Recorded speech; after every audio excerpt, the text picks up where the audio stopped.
متنسوش تحطوا لايك حبايب. ده اول فلوج معانا في رمضان، فكل سنه وانتم طيبين ورمضان كريم عليكم. فلوج رمضان بتاعنا ان احنا هنقضي مع بعض اليوم كله، واول مره ان انا ادمس في البيت. يلا بينا نجهز الاول السحور. محطوط الفول ده اسمه ايه؟ فول مدشوش. ده سحورنا اول يوم رمضان. طبعا انا بعمل سكين كير خفيف كده. مين اشترى فانوس السنه دي؟ اول مره يجيلي فانوس رمضان، اول مسحراتي في رمضان. كده نقرا بقى شويه قران كده، الروحانيات بتاعه الفجر. اول ما اصحى اوريكم الحاجات اللي انا اشتريتها. اتمنى ان انتوا تعملوا كمان اللي انا هعمله دوت. يعني اتمنى ان انا اختم القران على طول، سوره البقره، سوره الرحمن، سوره الشرح. ايه ده؟ دي مسحراتيه، ده صوت واحده. كوبايه كبيره ومعاها كوبايات صغيره. بشتري كل سنه طقم جديد. كل اشتريته السنه دي. بص التيكت. وطبعا القعده ما تحلاش من غير البندق واللوز والعين جمل، غير بالقرآن اللي هو قبل المغرب. ده اول اذان مغرب في اول يوم رمضان. حط قمر الدين ومعاه البلح، واصور لكم اليوم كله من السحور، من قبل السحور، من السحور لحد الفطار. حاجات كده مشكله. طبعا المكسرات ديت على فكره حاجه مفيده جدا جدا جدا. يعني مثلا عين الجمل مفيد جدا للذاكره.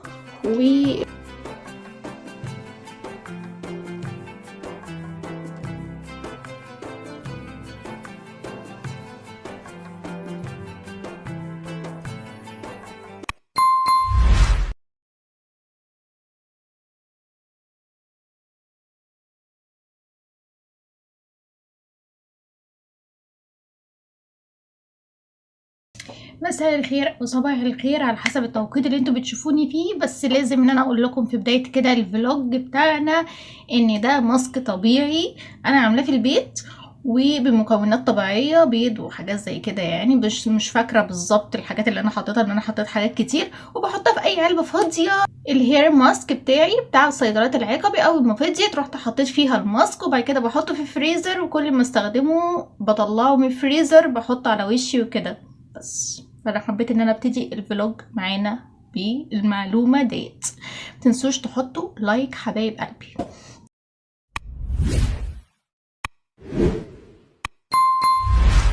يلا نبدأ مع بعض الفلوج. وده اول فلوج معانا في رمضان، وطبعا الفلوج دوت هينزل تاني جمعة في رمضان، علشان انا اول جمعة في رمضان نزلت فلوج بتاع 2026.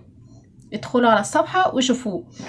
فده تاني فلوج معانا. ومتنسوش تحطوا اللايك علشان عيلتنا الكبيرة تكبر والاكونت بتاعنا يكبر ويحصل مشاهدات على الفلوج بتاعنا. فكل سنة وانتم طيبين ورمضان كريم عليكم. فلوج رمضان بتاعنا ان احنا هنقضي مع بعض اليوم كله من اول السحور لحد الفطار. فيلا نشوف الحاجات اللي انا اشتريتها والسحور بتاعنا هيكون عامل ازاي. واول مرة ان انا ادمس في البيت. انا على طول بشتري فول من بره وكده. المرة دي قلت ان انا ادمس انا فول عندنا في البيت. يلا بينا نجهز الاول السحور. طبعا السحور ما يحلاش غير بالفول بتاعنا، الفول المتين. طبعا الفول ده موجود في اي بيت مصري، بغض النظر عن شكل القدرة ان هي محروقة طبعا، يعني من كتر التسخين وكده. بس انا حطيت طبعا الفول، ودي اول مرة ان انا ادمس فول بالبيت. بس حبيت ان انا اشارككم اللحظة ديت يعني. فانا حطيت فول بعد ما نقعته مثلا من الصبح، من الظهر لحد العشاء كده. وبعد كده رحت حطيت فول من مدمس. لا مش فول مدمس.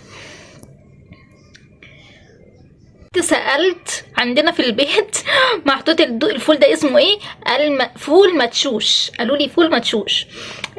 يبقى فول اللي هو البلدي، وبعد كده فول مدشوش، وبعد كده حطيت عدس اصفر، وبعد كده بشرت جزرة وبشرت قوطة، وحطيت من فوق اهي كده سمنة مع شوية زيت، وعصرت ليمونتين.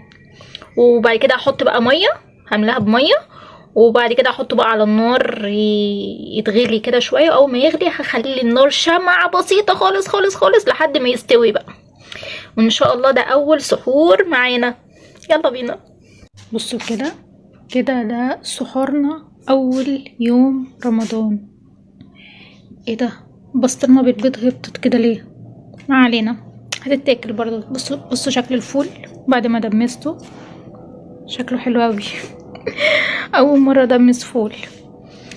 ده لانشون، وده جبنه بقوطه وخيار حلاوه وفول وبسطرمه بالبيض وزبادي، وطبعا الملاحه جنب الاكل طبعا، وشاي بلبن.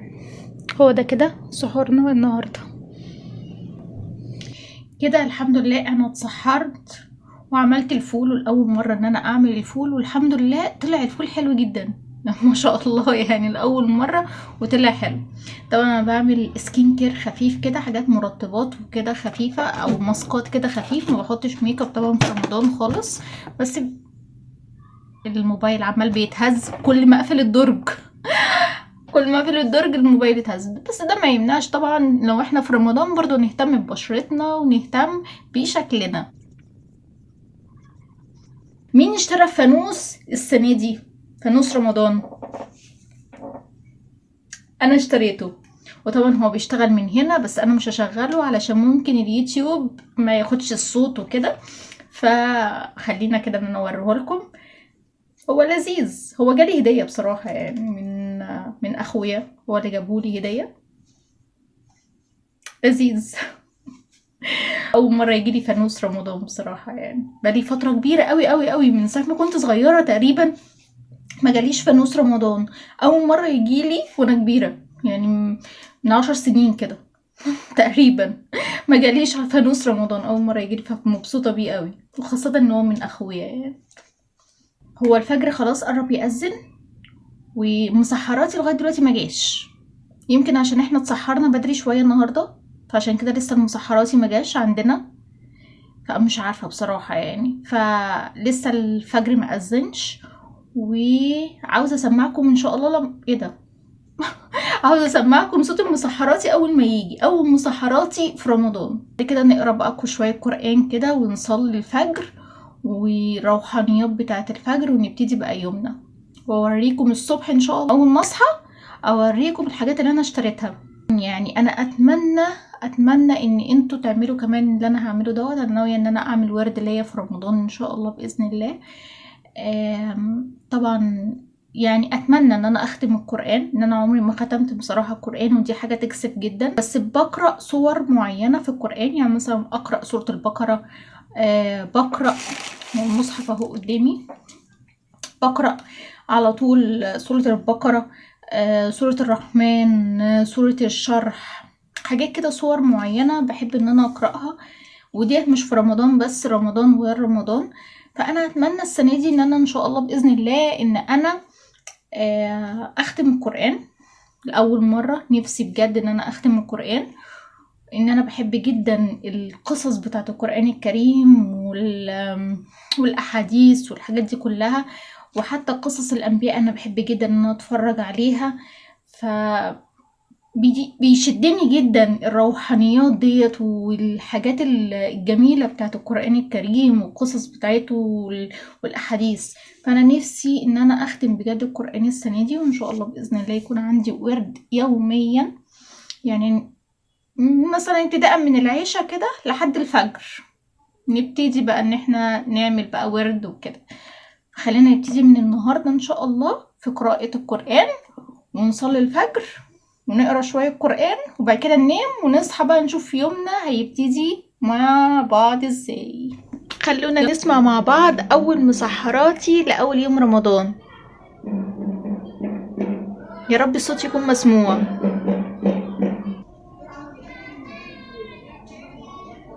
ايه ده، دي مسحراتيه، ده صوت واحده مش راجل. هي سكتت ليه؟ ايوه كده.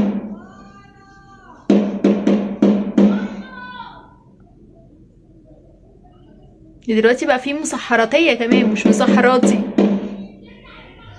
انا الحمد لله قمت على الساعة 2 كده، قمت صليت ركعتين دلوقتي، وقرأت قرآن، قرأت سورة الواقعة، وقريت سورة الضحى والشرح.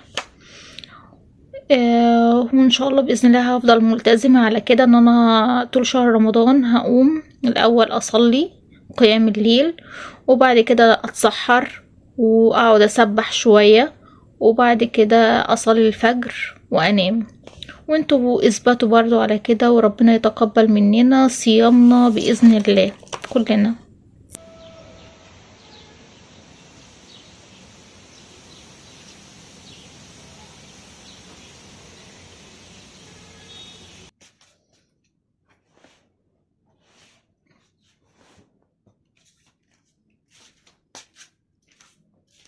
انا اساسي عندي كل سنة بحب اشتري زي طبق كده او كوباية كبيرة ومعاها كوبايات صغيرة، بنحط بقى فيها العرقسوس وبنحط فيها التمر، بنحط فيها الصوبيا، حاجات زي كده.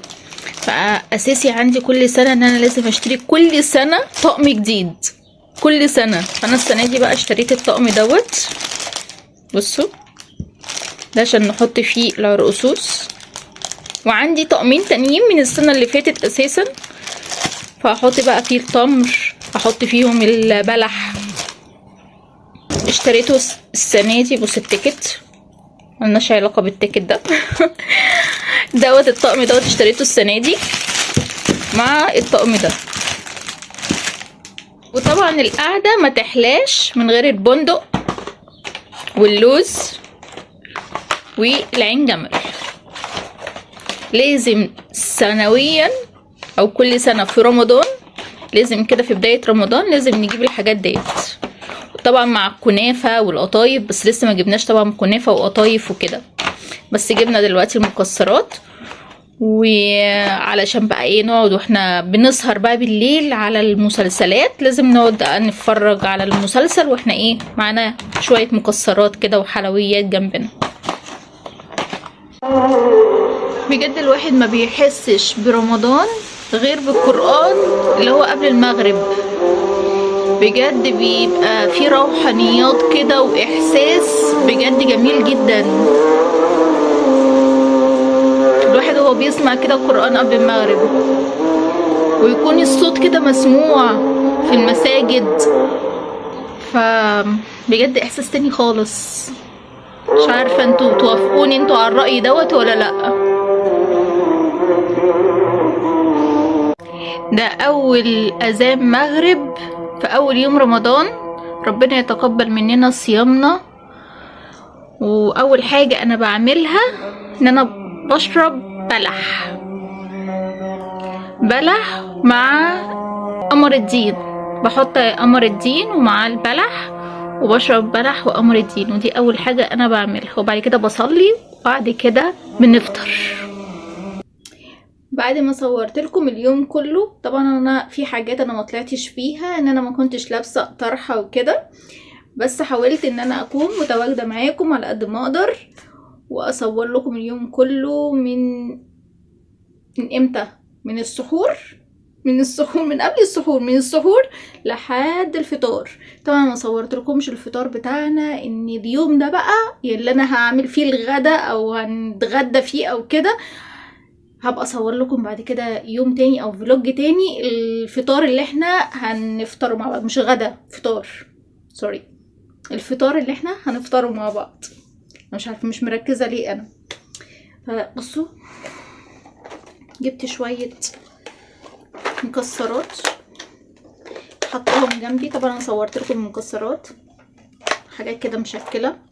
طبعا المكسرات ديت على فكره حاجه مفيده جدا جدا جدا، يعني مثلا عين الجمل مفيد جدا للذاكره، والبندق واللوز والحاجات دي كلها، والسمسم كمان، السمسم والسوداني حاجة مفيدة جدا لتقوية النحاس وللشعر كمان، معالجة الشعر، والحاجات دي كلها حلوة جدا للجسم عموما يعني.